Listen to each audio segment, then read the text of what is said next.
韩式的葱油椒，姐妹们，这是我刚倒出来的一包的量，这里边还有2个鸡肉卷，里边2个啊。日常我跟你说下饭，还有就是没有辣椒不欢的，你就来这个韩式的那种葱油椒啊，老香了，而且它的肉特别厚，辣椒籽儿。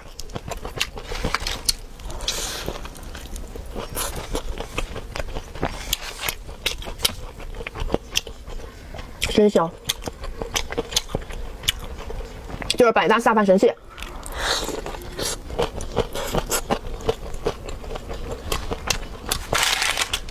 它是属于那种香辣但不咸。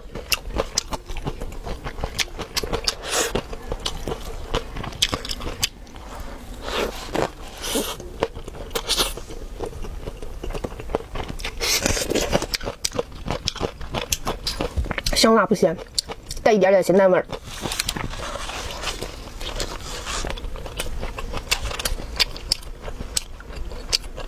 下饭搭呢，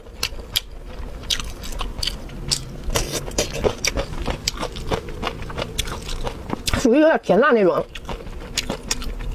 以前我看他们吃，我还想，哎呀妈，这得多辣呀！这么厚的大辣椒，但是它是甜辣那种啊。